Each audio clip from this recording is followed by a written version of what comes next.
आप सबों को मेरी ओर से जय मसीह की। प्रभु यीशु मसीह के अद्भुत और सामर्थ्य नाम में आप सबों का स्वागत करता हूं। मेरे प्रियो, परमेश्वर ने हमको समय सेकंडों में, मिनटों में और घंटों में हमको दिया है। हमने इस समय को हमने कैसे खर्च किया, कैसे हमने समय बिताया, इसका हमको लेखा देना पड़ेगा। जो समय आपको मिला है वो परमेश्वर की ओर से मिला है।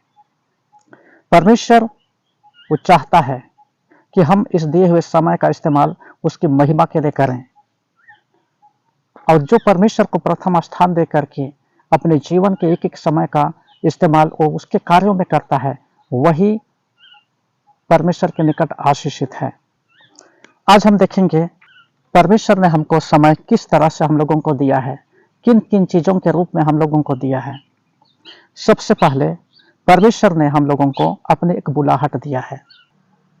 रोमियों के पत्र 8 अध्याय उसका 29 और 30 में हम पढ़ते हैं, क्योंकि जिन्हें उसने पहले से जान लिया है उन्हें पहले से ठहराया भी है कि उसके पुत्र के स्वरूप में हो, ताकि वह बहुत भाइयों में पहिलौठा ठहरे। फिर जिन्हें उसने पहले से ठहराया उन्हें बुलाया भी, और जिन्हें बुलाया उन्हें धर्मी भी ठहराया है, और जिन्हें धर्मी ठहराया उन्हें महिमा भी दी है। हालेलुया। परमेश्वर जो कुछ भी कार्य करता है वो बिना उद्देश्य के नहीं करता है। परमेश्वर ने आपको अपनी इच्छा से बुलाया है तो इसका भी एक उद्देश्य है, और उस उद्देश्य को आपको जानना बहुत जरूरी है। यशायाह की पुस्तक 43 अध्याय उसका 7 में अब पढ़ते हैं, वहां लिखा है, हर एक को मैंने अपनी महिमा के लिए रचा है। 21 में अब पढ़ते हैं कि मैंने इस प्रजा को इसलिए रचा है कि वो मेरा गुणानुवाद करें। उसने हमको बुलाया है दास बनने के लिए नहीं, किंतु अपना पुत्र बनने के लिए हम लोगों को बुलाया है। क्योंकि यीशु मसीह को जानने से पहले का जीवन पाप भरा जीवन होता है।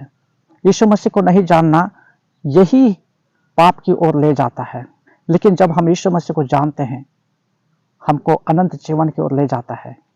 हालेलुया। परमेश्वर ने जो हम लोगों को बुलाहट दिया है वो एक बहुत अच्छा अवसर हमको मिला है, और इसी अवसर का इस्तेमाल हमको परमेश्वर की महिमा के लिए हम लोगों को करना है। और दूसरा जो हमको दिया है वो है अभिषेक।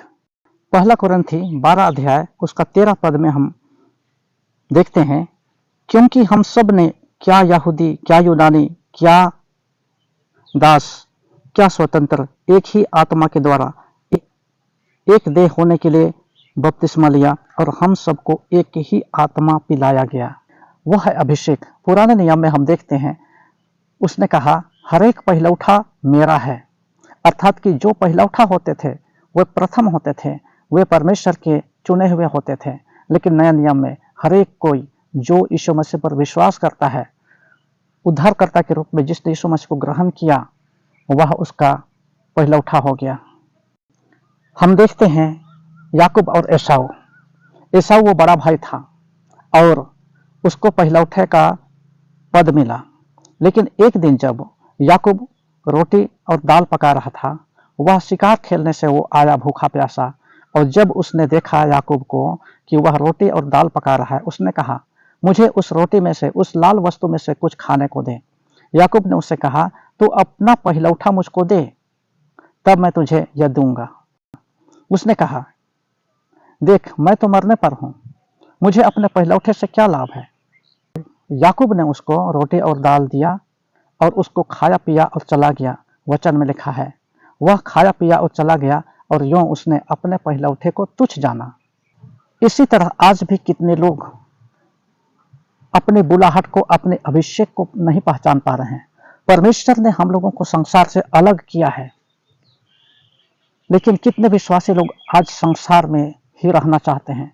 सांसारिक सोच विचार, सांसारिक रहन सहन, सांसारिक उठना बैठना, सांसारिक बोली वचन।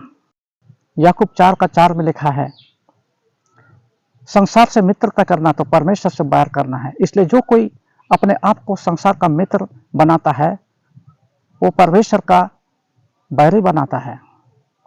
हमको संसार की आत्मा परमेश्वर ने नहीं दिया है, हम लोगों को वो अपनी आत्मा दिया है। परमेश्वर आज चाहता है कि उसका दिया हुआ एक अभिषेक को हम पहचानें। उसने हमको पवित्र किया है, उसने हमको धर्मी घोषित किया है, हमारा जीवन धार्मिकता के अनुसार प्रतिदिन होना चाहिए। हमको उस समय का इस्तेमाल हम लोगों को परमेश्वर की महिमा के लिए, परमेश्वर की इच्छा के अनुसार हम लोगों को करने की आवश्यकता है। हालेलुया। और तीसरी चीज जो परमेश्वर ने हमको दिया है वो है गवाही। पहला यूहन्ना 5:10 में लिखा हुआ है, जो परमेश्वर के पुत्र पर विश्वास करता है वह अपने आप ही में गवाही रखता है। हालेलुया। हर एक विश्वासी के पास, जिसने यीशु मसीह को उद्धारकर्ता के रूप में ग्रहण किया है, जिसने बपतिस्मा लिया है, उसके पास एक गवाही है। भजन संहिता 40:2 और 3 में हम पढ़ेंगे, उसने मुझे सत्यानाश के गड्ढे और दलदल की कीच में से उबारा और मुझको चट्टान पर खड़ा करके मेरे पैरों को दृढ़ किया है। उसने मुझे एक नया गीत सिखाया जो हमारे परमेश्वर की स्तुति का है। हालेलुया। परमेश्वर ने अपने पुत्र यीशु ख्रिस्ट के लहू के द्वारा हम लोगों को धोया है और सत्यानाश के गड्ढे और दलदल की कीच में से उबारा, अर्थात की सांसारिकता से, और हमारे होठों में एक नए गीत को उंडेला, अर्थात की प्रार्थना, स्तुति और धन्यवाद जो हमारे होठों के द्वारा उसको मिलनी चाहिए। यशायाह की पुस्तक 57 अध्याय में लिखा हुआ है, मैं तुम्हारे होठों का फल का सृजनहार हूँ। उसी ने हमारे होठों में जो कुछ भी है, स्तुति और धन्यवाद, उसी ने सृजाया है। आज कितने लोग प्रार्थना और स्तुति और धन्यवाद का जीवन उनके पास नहीं है। मेरे प्रियो, मैं एक बात बता देना चाहता हूँ, प्रार्थना करने जानना और प्रार्थना का जीवन होना दोनों अलग अलग बातें हैं। बहुत सारे लोग प्रार्थना करना जानते हैं लेकिन उनके पास प्रार्थना का जीवन नहीं है।